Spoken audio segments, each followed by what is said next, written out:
Primera ley de Newton del movimiento. Inercia. La ley de inercia establece que un cuerpo permanecerá en un estado de reposo o de movimiento rectilíneo a velocidad constante, siempre y cuando una fuerza externa neta no actúe sobre él. Movimiento rectilíneo. El movimiento rectilíneo es la trayectoria que describe el movimiento en una línea recta. Algunos tipos notables de movimiento rectilíneo son los siguientes.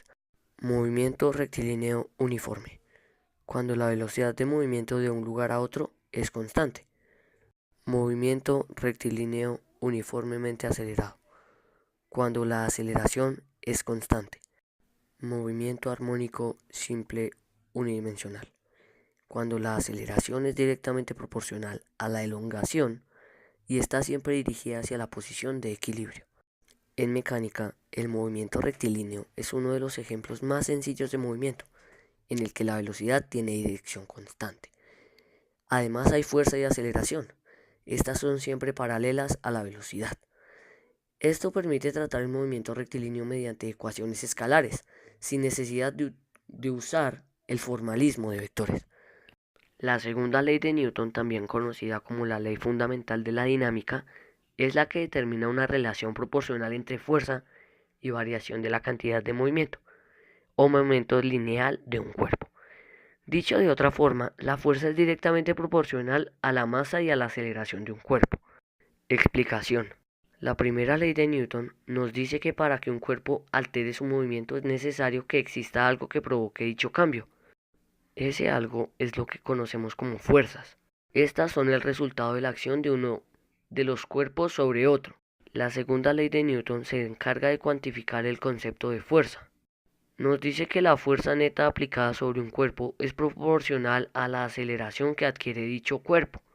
La constante de proporcionalidad es la masa del cuerpo, de manera que podemos expresar la relación de la siguiente manera. Esta ley explica que ocurre si sobre un cuerpo en movimiento actúa una fuerza neta. La fuerza modificará el estado de movimiento cambiando la velocidad en módulo o dirección. En concreto, los cambios experimentados en la cantidad de movimiento de un cuerpo son proporcionales a la fuerza motriz y se desarrollan en la dirección de ésta. Esto es, las fuerzas son causas que producen aceleraciones en los cuerpos. Por ejemplo, si un carro de tren en movimiento con una carga se detiene súbitamente sobre sus rieles porque tropezó con un obstáculo, su carga tiende a seguir desplazándose con la misma velocidad y dirección que tenía en el momento del choque. Tercera ley de Newton. La tercera ley de Newton, también conocida como principio de acción y reacción, nos dice que si un cuerpo A ejerce una acción sobre otro cuerpo B, este realiza sobre A otra acción igual y de sentido contrario. Explicación. En términos más explícitos, la tercera ley expone que por cada fuerza que actúa sobre un cuerpo, ésta realiza una fuerza de igual intensidad y dirección, pero de sentido contrario, sobre el cuerpo que la produjo. Dicho de otra forma, las fuerzas siempre se presentan en pares de igual magnitud, sentido opuesto y están situadas sobre la misma recta. Matemáticamente, la tercera ley del movimiento de Newton suele expresarse como sigue. F1 igual a F2, por lo que F1 es la fuerza que actúa sobre el cuerpo 1 y F2 es la fuerza reactiva que actúa sobre el cuerpo 2. Esto es algo que podemos comprobar a diario en numerosas ocasiones. Por ejemplo, cuando queremos dar un salto hacia arriba, empujamos el suelo para impulsarnos. La reacción del suelo es la que nos hace saltar hacia arriba. Cantidad de movimiento. La cantidad de movimiento, movimiento lineal, ímpetu o momentum, es una magnitud física fundamental de tipo vectorial, que describe el movimiento de un cuerpo en cualquier teoría mecánica. En mecánica clásica, la cantidad de movimiento se define como el producto de la masa del cuerpo y su velocidad, en un instante determinado. Históricamente, el concepto se remonta a Galileo Galilei, en su obra Discursos y demostraciones matemáticas en torno a dos nuevas ciencias. Usa el término italiano ímpeto, mientras que Isaac Newton, en Principia Mathematica, usa el término latino motus, en español movimiento, y vis motriz, en español fuerza motriz. Momento y momentum son palabras directamente tomadas del latín momentum, término derivado del verbo movere, en español mover. La definición concreta de cantidad de movimiento difiere de una formulación mecánica a otra. En mecánica newtoniana se define para una partícula simplemente como el producto de su masa por la velocidad. En la mecánica lagrangiana o hamiltoniana se admiten formas más complicadas en sistemas de coordenadas no cartesianas. En la teoría de la relatividad, la definición es más compleja aun cuando se usan sistemas inerciales. Y en mecánica cuántica, su definición requiere el uso de operadores autoadjuntos definidos sobre un espacio vectorial de dimensión infinita. Energía. El término energía tiene diversas aceptaciones y definiciones relacionadas con la idea de una capacidad para obrar, surgir, transformar o poner en movimiento. La energía en física. En física clásica antigua, la ley universal de conservación de la energía, que es el fundamento del primer principio de la termodinámica, indica que la energía ligada a un sistema aislado permanece constante en el tiempo. Eso significa que para multitud de sistemas físicos clásicos, la suma de la energía mecánica, la energía calorífica, la energía electromagnética y otros tipos de energía potencial es un número constante. Por ejemplo, la energía cinética se cuantifica en función del movimiento de la materia. La energía potencial, según propiedades como el estado de deformación o a la posición de la materia en relación con las fuerzas que actúan sobre ella. La energía térmica, según su capacidad calorífica, y la energía química, según la composición química.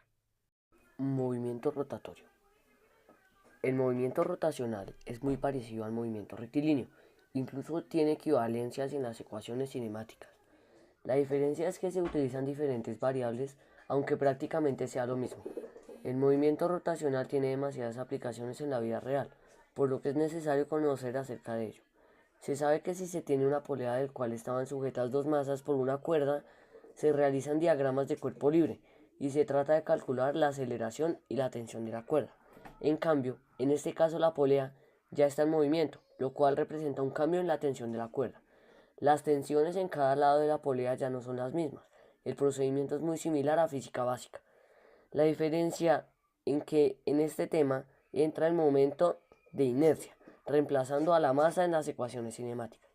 El momento de inercia es una magnitud escalar que refleja la distribución de masas de un cuerpo en rotación respecto al eje de giro. La gravedad es un fenómeno natural por el cual los objetos con masa son atraídos entre sí. Efecto mayormente observable en la interacción entre los planetas, galaxias y demás objetos del universo. Es una de las cuatro interacciones fundamentales que origina la aceleración que experimenta un cuerpo físico en las cercanías de un objeto astronómico. También se denomina interacción gravitatoria o gravitación. Si un cuerpo masivo está situado en las proximidades de un planeta, un observador a una distancia fija del planeta medirá la aceleración del objeto dirigida hacia la zona central de dicho planeta, si el objeto no está sometido al efecto de otras fuerzas. Movimiento de proyectiles. Cualquier objeto que sea lanzado en el aire con una velocidad inicial de dirección arbitraria se mueve describiendo una trayectoria curva en un plano.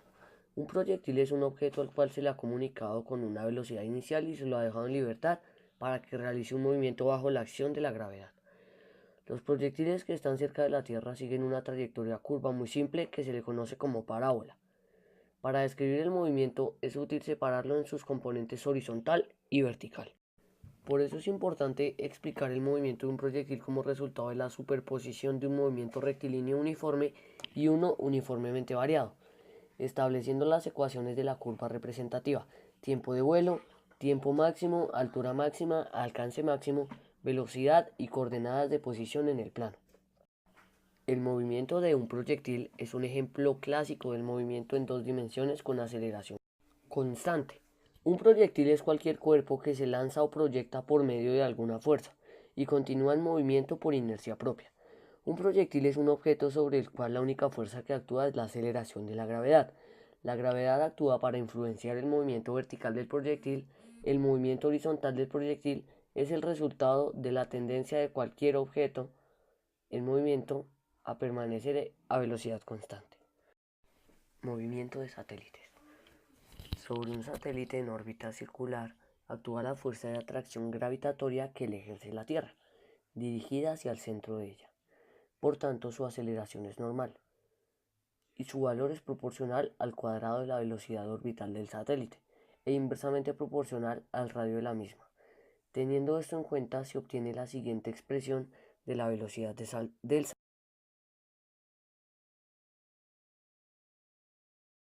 La relatividad hace que los viajeros en el espacio rejuvenezcan.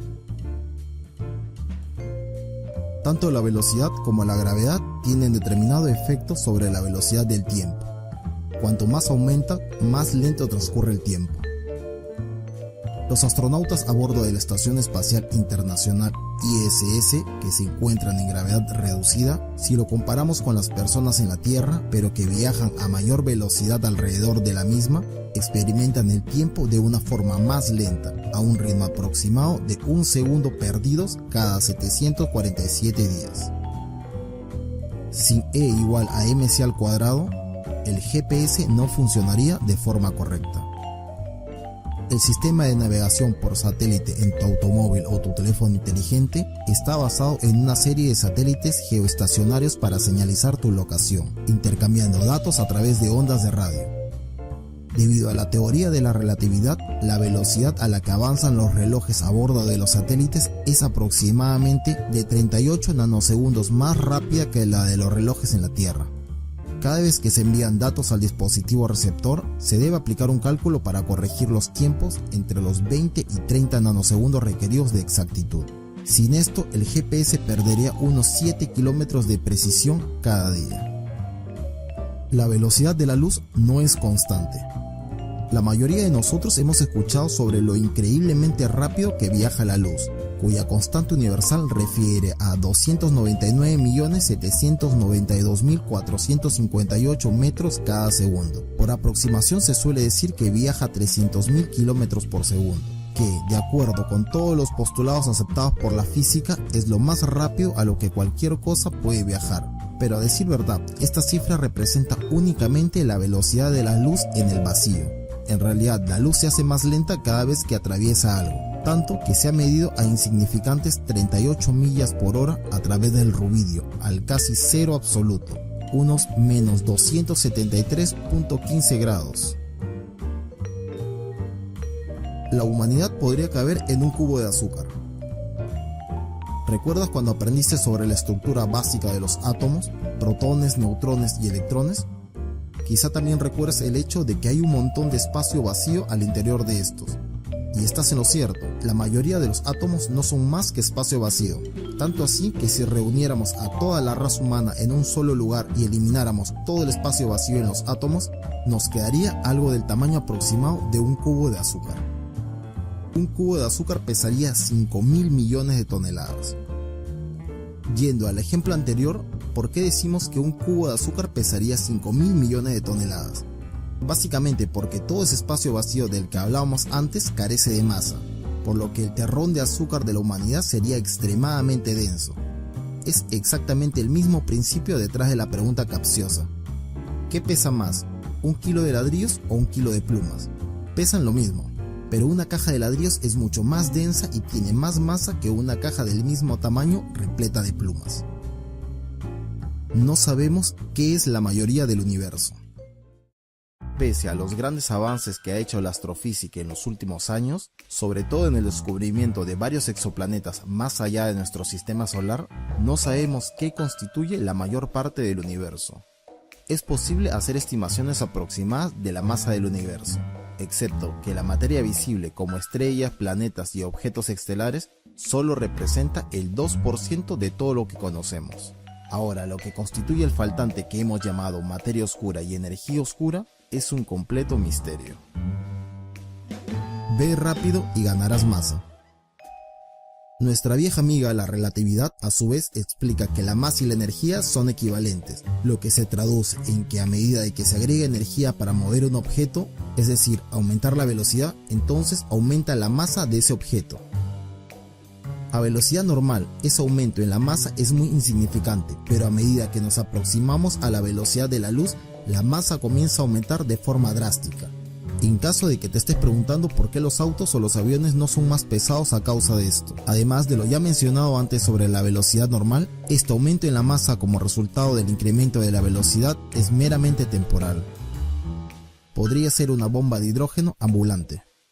La primera ley de la termodinámica postula que para cualquier caso la cantidad total de energía interna del sistema será igual a la misma cantidad de energía fuera. Además que se deduce de que no se puede crear energía de la nada. Esta ley significa que tampoco se puede destruir la energía. Entonces, ¿qué pasa con toda esa energía que proviene de lo que ponemos en nuestro cuerpo? La respuesta rápida es que la mayoría permanece almacenada en nuestro cuerpo, con un promedio de 7 por 1018 joules, dependiendo de la talla.